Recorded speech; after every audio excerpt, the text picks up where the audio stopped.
Good morning. All eyes are now on the all-party meeting that Prime Minister Narendra Modi has called tomorrow on the Chinese aggression in the Galwan Valley. And while it is true that Prime Minister Modi has said that India will give a befitting reply if provoked, it needs to be kept in mind that India is not dealing with a Pakistan kind of failed state, a state which has a very weak economy and therefore does not have the ability to really sustain any anti-Indian activity for very long. China will hit back. It has the capacity to hit back. China is a very important country when it comes to supplies of various commodities to India. So we need to look at this a little bit carefully. In fact, to the extent a country like Pakistan can even sustain any anti-India activity, that's really because of the support that countries like China give to it. Because Pakistan essentially then becomes the proxy in China's war to hit India. Indeed, as he's been arguing for a very long time, it will be important, while a lot of warmongering is going on, it will be important for the Prime Minister to impress upon the opposition, in fact on the people of India, that what is central to India's ability to inflict damage on China or to contain China is essentially India's GDP. Yes, GDP. It's not the military strength, it's India's GDP that matters. Military expenditure, by the way, is one of the few areas where India actually tops China consistently. We spend 2.4 or 2.5% of our GDP right now on military expenditure every year, and China spends a lower 1.8 or 1.9%. That's as a percentage of GDP. But because China's GDP is so large, it's about more than 5 times that of India. As a result of that, though China spends less proportion of its GDP on military expenditure, its overall military expenditure is about 3.8 or 3.9 times India. So China, on last count, spends about $250 to $260 billion a year on defense. We spend about 65 to 70 billion dollars. So when you convert that into the number of planes, the submarines, the drones, the tanks, whatever, that's a big advantage that China has over India. Indeed, the immediate Chinese demand is for India to stop construction of its roads in the area. Basically, they are all-weather, good quality roads that allow India to, if need be, rapidly deploy troops, such artillery. In fact, we even have a high-altitude airstrip out there. So India has a tremendous ability right now to deliver ammunition and people and things like that. So China wants India to stop that. So that actually has to be a matter of pride for India, because in the past, whenever you talked about all-weather roads on the border in treacherous terrain like you have in Ladakh, it was really China that did that. It was never India which was developing those roads there. But the important thing here, and I can't stress this enough, the important thing here is that what has made it possible for India to build these roads? What has made it possible? There are 3 things: GDP, GDP, and GDP. Basically, as India got richer, as it got more skilled, as it had the capacity to order better equipment, that's how it got the capacity to build the roads. It got more management skills. So all of these are related to GDP. So while there's a lot of talk of stopping, imports from China, of preventing Chinese companies from doing business in India, today's newspapers have government sources saying that as far as BSNL is concerned, they've been told, to keep Chinese companies out in their latest tenders. So a lot of those issues are being, brought up again. In fact, the Swadeshi Jagran Manch had its eyes trained on, on the Delhi-Meerut corridor, one part of the Delhi-Meerut corridor, which has been given to a Chinese company, and they want that contract to be cancelled. So we have a story there in the Financial Express. As it happens, the Ministry of Housing, which is in charge of and Urban Development, Urban Affairs, which is in charge of that project, has said that the contract cannot be cancelled. But why cannot it be cancelled? It cannot be cancelled because the project is essentially funded by the ADB. So what the government seems to be saying is that had the project been a fully government-funded project, we might have cancelled the contract.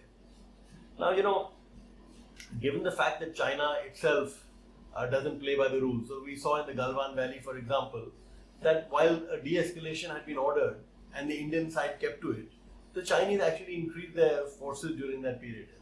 So, if the Chinese can't be trusted, there's no harm in India, playing hardball once in a while, basically keeping the Chinese off balance there.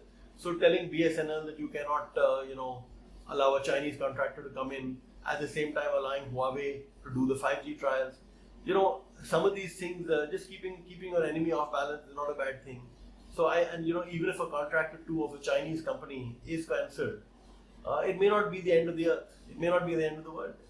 So it's certainly not going by the rules of fair play that India does all the time, that India abides by. But since the Chinese don't abide by that, I don't think we need to necessarily stick to the rules there. But it's important to keep in mind that any attempt to impose higher import duties on China or stop Chinese companies from working in India, it's going to have very limited impact on China. So if you look at the total India's imports from China or Chinese exports to India, they're a very small proportion of overall Chinese exports to the entire world. If you look at the Chinese investments in India, they're a very small proportion of Chinese investments in the rest of the world. And also keep in mind, apart from the fact that it will not hurt China much, it will hurt India a lot. About 45% of India's electrical machinery imports, for example, come from China. About 75% of antibiotics that we import come from China. In fact, our pharmaceutical exports will take a big hit if we stop importing the API from China. So, in fact, we have a story which talks about how taming the dragon is not going to be that easy.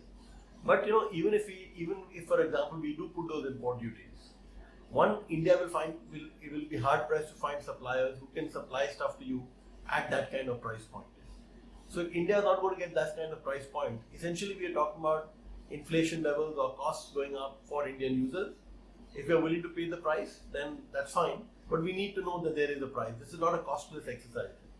About 50 to 60% of what India imports from China are essentially intermediates, which means that these are goods that India processes and either it sells them in the local market or the export market. Now, if you are going to stop that Chinese business, a large part of the MSMEs which depend on this will also be hit. So, I think it's important I think it's probably more important that in tomorrow's meeting with the opposition and in our meetings with the Chinese, we try and limit the damage of Galwan. We try and make sure that it doesn't escalate into something bigger. And then we buckle down over the next few years, maybe even the next few decades. We basically try and fix the economy. I don't think you could run a marathon if you haven't been eating well for a long time and if you haven't been training it. So that's the lesson. We need to understand that all this warmongering, all this fake patriotism is fine, but you need to do the hard stuff in order to be able to contain China. The next story on our Corona package is that while the country holds its breath to see what's happening in Galwan, those people in Mumbai are gasping for breath. So we have data from the authorities there which points out that there's just one ICU bed and 11 ventilators left in Mumbai hospitals to fight the Corona fight. So it makes you wonder, that's a huge problem. So there's a big infrastructure challenge that we have. And it makes you wonder what happened to all those ventilators that, Indian automobile firms were supposed to be making. There was a lot of talk of great innovation that India had done in the space of ventilators. In fact, Financial Express has a story on one of those ventilator innovations. So if these great innovations were being made, where are those ventilators? We need to find out. And more important, instead of actually pointing the blame or pinning the blame on various people, we need to make sure that India's hospitals in places like Delhi, Mumbai for example is in bad shape, but even Delhi will be reaching that soon. So we need to make sure that the ventilators reach the places where they have to. And what is even more worrying, if building critical infrastructure is a big challenge in cities like Bombay and Delhi, and we've seen how badly we're slipping out there, our mindless policies continue. They just continue to make things worse, and it doesn't make any sense. So just to give you an example of this, the good news is that while Delhi was testing too little, after Home Minister Amit Shah came into the picture, he promised to ramp up the testing, in Delhi, and there seems to be some level of progress there. The ICMR has just cleared a revolutionary testing kit, which will make the test results available within half an hour or so. It probably costs a lot less than what the traditional RT-PCR test costs. So this rapid antigen test, which ICMR has just cleared, is very, very good news for India. So what's happened is, and this is the story that we have today in Financial Express, the government has decided that the rapid antigen testing will be used to ramp up testing in the capital. Now that's great news. But once again, as in the case of the RT-PCR, ICMR has put all manner of restrictions. So this rapid antigen test is going to be used only for in hotspots and there are various conditions as well. So why on earth when India needs to test more, when 70-80% of the people who have COVID don't have the symptoms, why can't we do tests for all? Why can't we just liberalize the rules and allow anyone who wants a test to go and walk in and get that test done? For some reason, this is just not happening. In fact, the makers of test kits are so frustrated that they set up this facility. They're making a lot more test kits, and there's very little testing happening in the country. So some of these manufacturers have actually gone to the government and said, please allow us to export these kits in. So we still have restriction on testing in India. We don't have enough testing, and the people who are making the kits now want to export. So if that is a mindless policy, I don't know what is. An interesting story here is, as the Delhi government takes over the iconic Taj Mahal Hotel to make a sort of a center for the mildly ill corona patients, some people are asking the relevant question: why exactly are only private sector hotels being singled out? How come the Ashoka Hotel hasn't been taken over? How come Samrat hasn't been taken over? Why hasn't something like this being done in Vigyan Bhavan?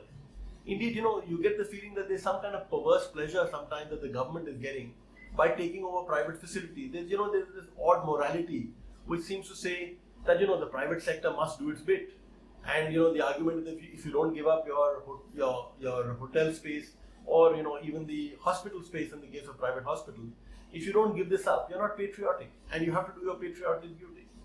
Of course, everybody has to do their patriotic duty. I don't think anybody's questioning that. The question is that why isn't the government doing its duty? After all, that's why we elected the government. That's why we pay our taxes. So if the government is falling short, why should the private sector be penalized for that? I think that's a serious question that needs to be answered. And equally problematic is the way arbitrary, fees are being levied. So, you put a cap on testing fees, you put a cap on what hotels can charge people who come and stay with them who've got corona. Now, how are these businesses to stay afloat? So essentially, you get the feeling that nobody in the government is actually applying his or her mind. At the end of the day, you need for these facilities to run, so people need to be paying for them. And secondly, as we said before, what are the Delhi government's plans? What are the Maharashtra government's plans to give you actual hospital beds which you need? There is stunning silence out there, deafening silence out there. Coal Minister Prahlad Joshi has a very nice article in the Financial Express. It's our lead article. He makes an impassioned plea for the reforms that have taken place and that are taking place in the coal sector. He talks about how the privatization, how allowing the private sector in is very, very important. So more power to Mr. Joshi. The question that you've got to ask is, why did it take 6 years for us to do this? And when will the country's babus, will they find another way to implement, to slip in some fine print which will completely, ruin the scheme? They've done it in the past, and don't rule out that they'll try and do it again. But the important thing that comes to mind when you read Mr. Joshi's article is that India doesn't need one coal reform over 6 years, and then for the minister to be taking pride in it. So certainly the minister needs to take pride, but India needs a reform like this every day. Every day for the last 6 years, every day for the next 6 years, perhaps the next few decades. Only then can in India hope to compete with China. These piecemeal reforms, after which we take great pleasure in tom-tomming them, is simply not going to work. A good story here is that after several years, Bajaj Auto has finally managed to beat Hero MotoCorp when it comes to revenue. Now, whether Hero will race ahead again is not clear, but for right now, I think the moral of the story is quite clear. You just can't beat a Bajaj. Have a great day. Thank you.